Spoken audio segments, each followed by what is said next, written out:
Kanisa lake Mungu ni kama mwanamke aliyevikwa jua, amesimama kwenye mwezi na nyota kwenye taji kichwani mwake. Yule mwanamke aliyekuwa na mimba karibu azae mtoto wa kiume, lakini joka kataka kummeza yule mtoto, akachukuliwa juu. Kanisa lake Mungu ni kama mwanamke aliyevikwa jua, amesimama kwenye mwezi na nyota kwenye taji kichwani mwake. Yule mwanamke aliyekuwa na mimba karibu azae mtoto wa kiume, lakini joka kataka kummeza yule mtoto, akachukuliwa juu. Na hapo ndipo penye sura ya watakatifu wenye amri na imani yake Mungu, walimshinda joka kwa damu yake, Mwana-Kondoo na neno la ushuhuda. Hawakupenda maisha yao hata kufa kwao, walitetea imani.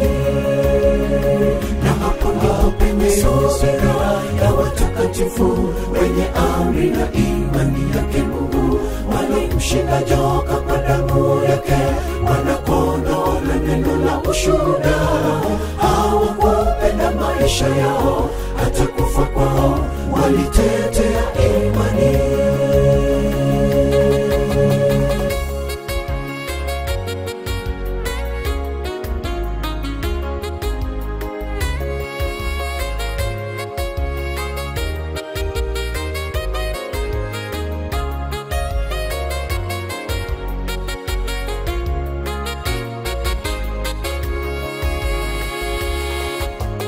Msingi wa kanisa ni wa mitume na manabii wa kale, lazingatia sheria za Mungu na imani yake Yesu Kristo.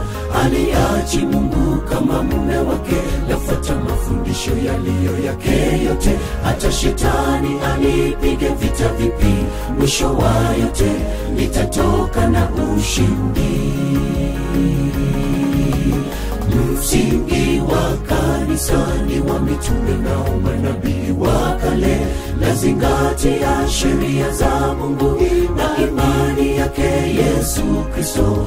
Aliachi Mungu kama mume wake, lafuata mafundisho yaliyo yake yote. Hata shetani alipiga vita vipi, mwisho wa yote litatoka na ushindi.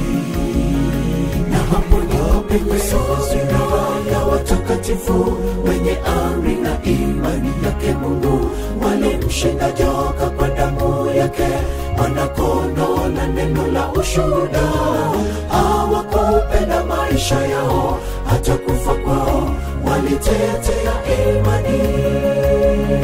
Na hapo ndipo penye sura ya watakatifu wenye amri na imani yake Mungu, walimshinda joka kwa damu yake, Mwana-Kondoo na neno la ushuhuda.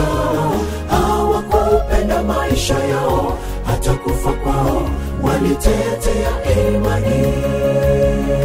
Na hapo ndipo penye sura ya watakatifu wenye amri na imani yake Mungu, walimshinda joka kwa damu yake, Mwana-Kondoo na neno la ushuhuda. Hawakupenda maisha yao hata kufa kwao, walitetea imani. Na hapo ndipo penye sura ya watakatifu wenye amri na imani yake Mungu, walimshinda joka kwa damu yake, Mwana-Kondoo na neno la ushuhuda. Hawakupenda maisha yao hata kufa kwao, walitetea imani.